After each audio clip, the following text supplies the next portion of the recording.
Good evening दोस्तों, आप लोग सभी कैसे हैं। मैं उम्मीद करता हूं आप लोग अच्छे होंगे। कल बोर्ड एग्ज़ाम है और बोर्ड एग्ज़ाम में मैथ का पेपर है और मैथ का पेपर में कुछ ऐसे क्वेश्चन आएंगे जिन क्वेश्चनों में से एक प्रकार का क्वेश्चन ये है, इसे भी आप लोग देख कर जाइएगा। चलिए आइए इस क्वेश्चन को देखते हैं। लिखा है दो अंकों की संख्या के अंकों का गुणनफल 18 है। जब संख्या में से 27 घटाया जाता है तो संख्या के अंकों का स्थान बदल जाते हैं। संख्या ज्ञात कीजिए। तो सबसे पहले ध्यान दीजिए, बोला है दो अंकों की संख्या, तो पहले हमें अंकों को मानना पड़ेगा। और हमने आपको बताया था कि इकाई का अंक और दहाई का अंक मानना पड़ता है जब भी अंकों की बात की जाए। तो आइए यहाँ पे हल करना शुरू करते हैं। माना इकाई का अंक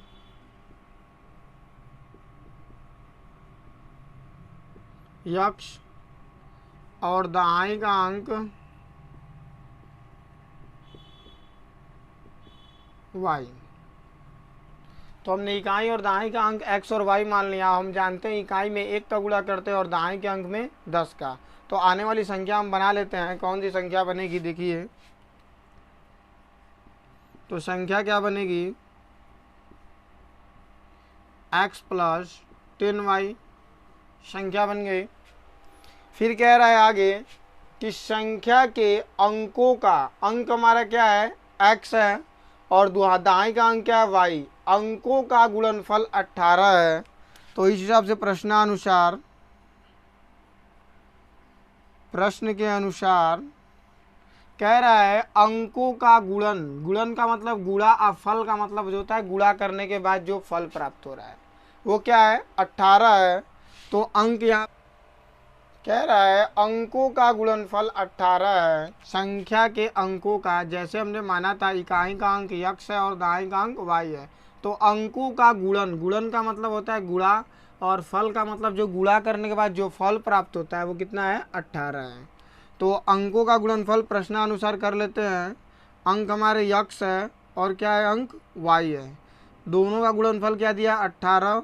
तो जब दो असमान चार राशि हैं तो एक साथ लिखे जा सकते हैं, बराबर 18 हो गया। इसे समीकरण नंबर 1 मान लीजिए।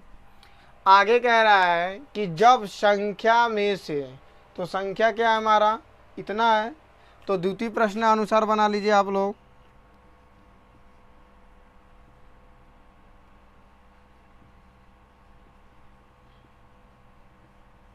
कह रहा है जब संख्या में से 27 घटाया जाता है, तो संख्या जो है लिख लीजिए x प्लस 10y, और कितना घटाया जाता है, घटाने का मतलब जानते ही आप लोग, माइनस करने के लिए कह रहा है, और 27 घटाया जाता है। तो हमने 27 घटा दिया तो संख्या के अंकों का स्थान बदल जाता है। जब घटा देते हैं संख्या में से 27, तो जो संख्या के अंकों का स्थान है, मतलब कि जो इकाई का अंक है वो दहाई का हो जाता है, और जो दहाई का अंक है वो किसका हो जाता है इकाई का। तो बनने वाली संख्या क्या होगी मित्रों, तो बनने वाली संख्या होगी y प्लस 10x। तो देखिए संख्या के अंकों का स्थान क्या हो गया, बदल गया है। यहाँ पे देखिए 10y था और यहाँ पे 10x है, स्थान बदल गया मित्रों। तो इसके बाद आइए हल करते हैं इसको। सभी चर राशियों को इधर लाएंगे तो x है और ये प्लस 10x है, और एक पक्ष से दूसरे पक्ष में कोई संख्या आती है दोस्तों, एक पक्ष में से जब भी कोई दूसरे पक्ष में संख्या जाती है तो उसके चिन्ह में परिवर्तन होता है। जैसे कि यहाँ पे ये चिन्ह प्लस का है, और जैसे ये अपने पक्ष में से दूसरे पक्ष की तरफ आएगा तो प्लस का चिन्ह किस में बदलेगा, माइनस में। तो ये क्या हो जाएगा -10x। अब देखिए यहाँ पे 10y है प्लस में, तो 10y लिख लीजिए। और देखिए ये प्लस के साथ है, किसके साथ है, प्लस के। किसी भी संख्या के आगे अगर जो कोई चिन्ह ना हो, जैसे आप देख सकते हैं y के आगे कोई चिन्ह दिखाई दे रहा है आपको, नहीं। तो जब चिन्ह आपको नहीं दिखाई देता है मित्रों, तो उस कंडीशन में हम प्लस का चिन्ह माना जाता है। आज जब प्लस एक पक्ष से दूसरे पक्ष की तरफ जाने का प्रयास करेगा तो उस समय उसका चिन्ह में परिवर्तन हो जाएगा। जैसे कि इस समय ये प्लस के साथ है और अपने पक्ष में आएगा तो इसका चिन्ह का क्या हो जाएगा, बदलाव हो जाएगा। तो प्लस है तो -y हो जाएगा।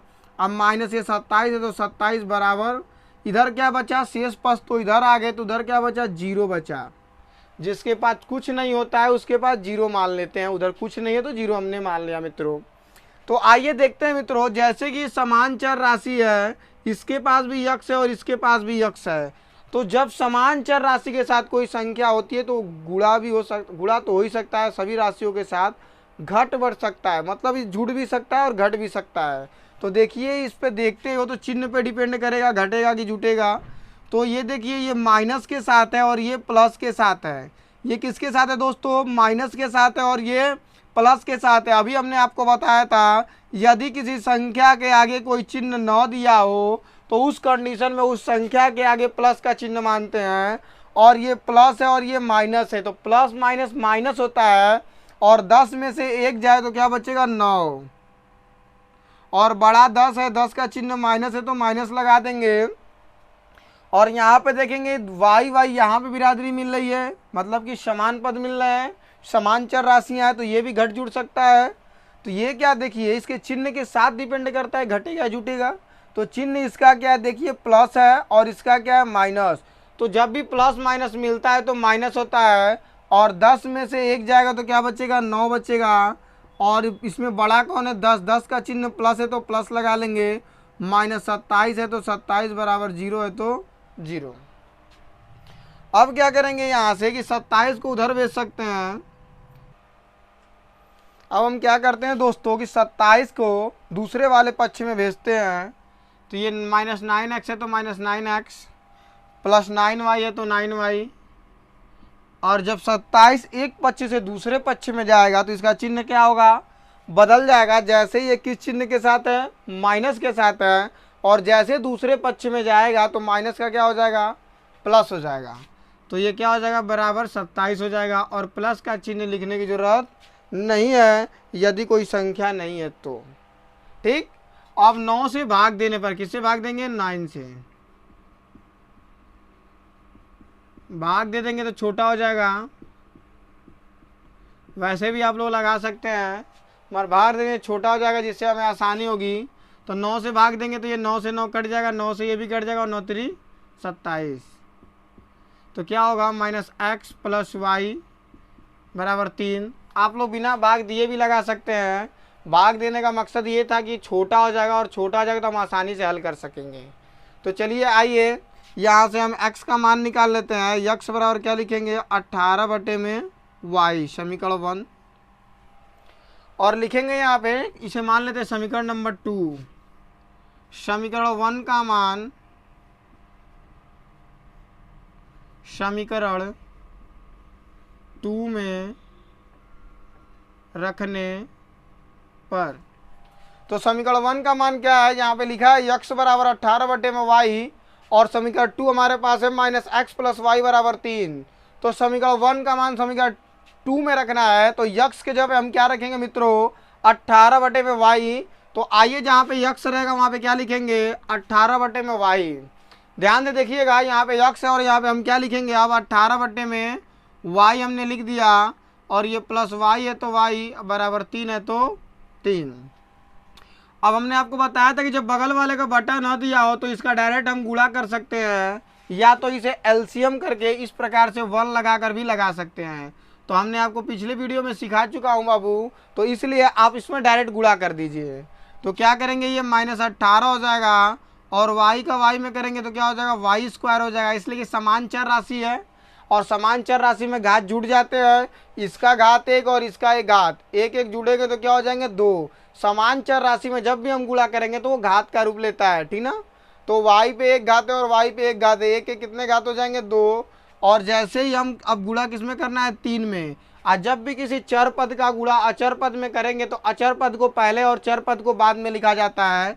जैसे कि अचर पद हमने लिख लिया, बाद में हमने चर पद को लिख दिया।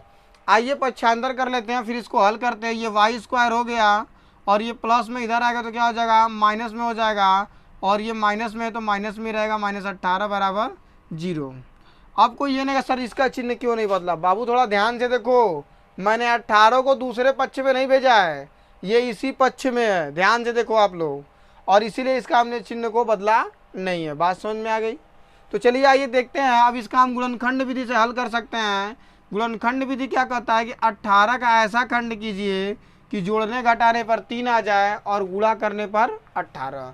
तो जैसे हम जानते हैं कि हम खोजने का आसान तरीका ये है कि 18 किसके किसके पाड़ा में आता है, देख लीजिए। हम जानते हैं 9 में 2 जोड़ेंगे तो 7 हो जाएगा, और 9 में 2 घटाएंगे तो 7 हो जाएगा, और जोड़ेंगे तो 11। 6 3 वाला परफेक्ट बैठ रहा है, जैसे कि 36 18 और 6 में से 3 घटाएंगे तो 3 प्राप्त हो जाएगा। जोड़ने पर नहीं हो सकता, घटाने पर ही होगा। तो y square minus 6 minus 3 y minus 18 बराबर 0। हमने बताया यहाँ पे कि 18 को देखेंगे किस किस पाड़ा में आता है। जैसे 9 दूना के 18 और 6 3 के 18। 9 में 2 जोड़ेंगे 7 हो जाएगा, और 9 में 2 जोड़ेंगे 11 हो जाएगा। 3 होगा? नहीं होगा। उसी तरह 6 में 3 जोड़ेंगे 9 हो जाएगा, और 6 में से 3 घटाएंगे तब ना 3 होगा, इसीलिए हमने 6 माइनस 3 वाले को लिया है। चलिए आइए, वाई स्क्वायर है, इसका अंदर गुणा करेंगे तो ये क्या हो जाएगा -6y, और ये माइनस प्लस क्या हो जाएगा, सॉरी माइनस माइनस क्या हो जाएगा, प्लस हो जाएगा। और y का गुणा 3 में करेंगे तो 3y हो जाएगा। -18 है तो 18 बराबर 0। तो आइए अब दो का जोड़ा बना लेते हैं और कॉमन लेते हैं। कॉमन कैसे लेते हैं? कॉमन का हिंदी होता है उभयनिष्ठ। उभयनिष्ठ का मतलब होता है उभरा हुआ। उभरा हुआ का मतलब होता है दोनों में दिखाई दे। जैसे कि इन दोनों में दिखाई दे रहा है, इसके पास भी y है और इसके पास भी क्या है मित्रों, y है। तो जब दोनों के पास y है तो एक y हम क्यों ना ले ले। चलिए तो हम ले लेते हैं एक y, किसी को तकलीफ ना हो भैया, दोनों के पास है। तो चलिए एक y को हमने कॉमन लिया, इसके बाद 2y है, एक y कट जाएगा तो एक y बचेगा। माइनस है तो माइनस, y से y कट गया, क्या बचेगा 6। और यहाँ पे देखिए प्लस है। अब देखिए इसके पास y है और इसके पास y नहीं है, तो हम y नहीं ले सकते। जिस दोनों के पास होगा तभी हम लेंगे, ठीक ना। तो जैसे कि 3 हम लेते हैं तो 3 से 3 भी कट जाएगा, और क्या 18 भी हमें 3 दे सकता है। तो चलिए 3 ले लीजिए। 3 से लेंगे तो ये 3 कट जाएगा तो y बचेगा, और 3 छक्का 18 बराबर 0। और हमारा गुणनखंड तभी सही होता है कि जब दोनों कोष्टकों में क्या है, बराबर है। क्या है? बराबर है। जैसे यहाँ पे y माइनस 6 और y माइनस 6, इन दोनों में से तो यहाँ पे हम कॉमन भी ले सकते हैं। और ये देखिए कॉमन से हम बता दे रहे हैं आपको, जैसे कि y माइनस 6 और यहाँ भी y माइनस 6 है, तो y माइनस 6 को कॉमन कर लेंगे। y माइनस 6 से y माइनस 6 कट गया तो क्या बचा, y बचेगा।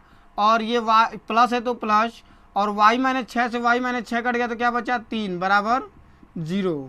अब क्या करेंगे कि y माइनस 6 बराबर भी 0 और y प्लस 3 बराबर भी 0।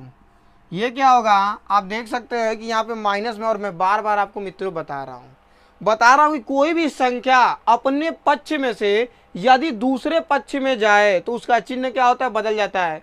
देखिए मैथ में केवल चिन्हों का ही सारा मसला होता है। और चिन्ह को आपने ध्यान नहीं दिया तो मैथ आप कभी लगा नहीं सकते हैं। मैथ को लगाना है तो चिन्ह को ध्यान दीजिए बारीकी से। तो जैसे ये माइनस में और हम दूसरे पक्ष में ले जाएंगे तो चिन्ह को ध्यान देते रहिएगा। माइनस जैसे दूसरे पक्ष में जाएगा तो इसका चिन्ह बदल जाएगा, और किस चिन्ह के साथ हो जाएगा, प्लस। और प्लस केवल एक संख्या हो तो प्लस लिखने की जरूरत नहीं होती है। प्लस क्या होता है, माना जाता है। प्लस क्या होता है मित्रों, माना जाता है। उसी प्रकार से दूसरे समीकरण को भी देख लीजिए। हम +3 को जब उधर भेजेंगे तो इसका चिन्ह बदल जाएगा, और ये प्लस है तो किस में हो जाएगा, माइनस। और माइनस है तो लिखने की जरूरत जरूर है, इसलिए कि माइनस आप लोग नहीं लिखेंगे तो लोग कभी नहीं मानते कि माइनस होता है। प्लस होता है, माइनस नहीं होता। माइनस को लिखना पड़ता है। तो हमने y का मान निकाल लिया 6 और y का मान निकाल लिया -3।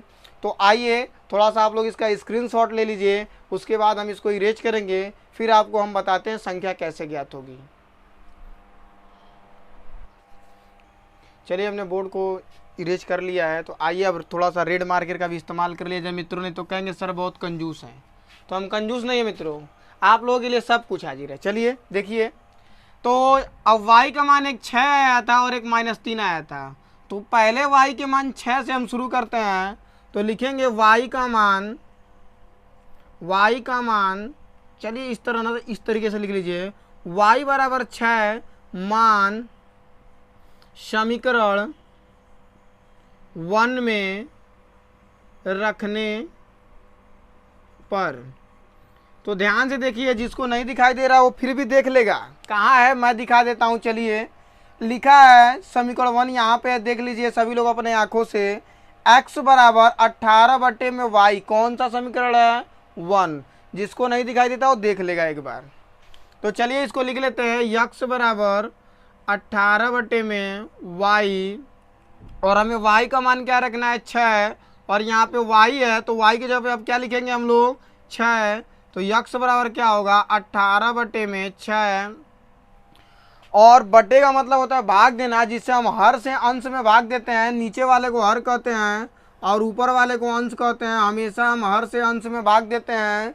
तो 6 से भाग देंगे 18 में तो कितनी बार जाएगा, पढ़ लीजिए, 6 का 6, 6 दूनी 12 और 6 18, कितनी बार में कटा, 3 बार पढ़ने पर कट जा रहा है, तो यक्स की वैल्यू क्या आ गई 3 आ गई।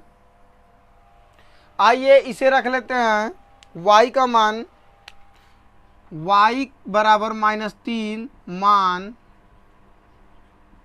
समीकरण 1 में रखने पर, देखिए -3 रखने से कोई फ़ायदा नहीं है, इसलिए कि वो माइनस में उसका वैल्यू आंसर नहीं देगा, प्लस वाला ही देगा, मगर फिर भी आपको बता दे रहे हैं। चलिए समीकरण 1 में रखना है, समीकरण 1 क्या है, यक्स बराबर 18/y, ये समीकरण 1 है, और y का मान क्या रखना है -3, तो यक्स बराबर क्या होगा 18/-3, और 3 का पहाड़ा पढ़ेंगे कि 18 आ रहा है, देखिए कितनी बार में आ रहा है, 3 छक्का 18, कितनी बार में कटा 6 बार में कटा। अभी हम यहाँ पे माइनस लगा देंगे तो आप लोग पूछेंगे भी नहीं सर माइनस कैसे हो गया, अरे आप लोग बहुत होशियार है, फिर भी हम बता दे रहे हैं। देखिए इसके ऊपर प्लस का चिन्ह है और इसके नीचे माइनस का चिन्ह है, और जब भी हम माइनस से प्लस में भाग देते हैं दोस्तों तो हमेशा उसका आंसर क्या आता है, माइनस आता है, इसलिए 6 के आगे क्या लगेगा, माइनस लगेगा। एक x का मान -6 आ गया और एक x का मान 3 आ गया। तो आइए हम संख्या को ज्ञात करते हैं, और संख्या हमारा ये बनाता, क्या बनाता है, x + 10y। तो संख्या को इधर रेड मार्कर से ज्ञात करते हैं, जिससे क्या हो आपको दिखाई दे। तो संख्या ज्ञात कर लेते हैं, लिखा है संख्या x + 10y। तो आइए थोड़ा ब्लैक मार्कर का भी प्रयोग कर लेते हैं। यक्स का मान क्या रखेंगे, जैसे यक्स का मान 3 है तो 3 रख लीजिए, +10, इसके बीच में गुणा का चिन्ह माना जाता है। y की वैल्यू क्या है, y की वैल्यू क्या है मित्रों, y बराबर 6, तो 6 हमने रख लिया, तो ये 3 और 10 का 6 में गुणा करेंगे तो क्या होगा, 10 छक्का 60 हो जाएगा, और जोड़ देंगे कितना आएगा आंसर, 63 आ जाएगा। तो ये संख्या यही है दोस्तों, जिसको हम लोग काफ़ी विलम्ब से इंतज़ार कर रहे थे। और हमारा वीडियो आपको अच्छा लगे तो हमारे वीडियो को लाइक कीजिए, सब्सक्राइब कीजिए और ज़्यादा से ज़्यादा शेयर कीजिए। मिलते हैं नेक्स्ट वीडियो के साथ दोस्तों।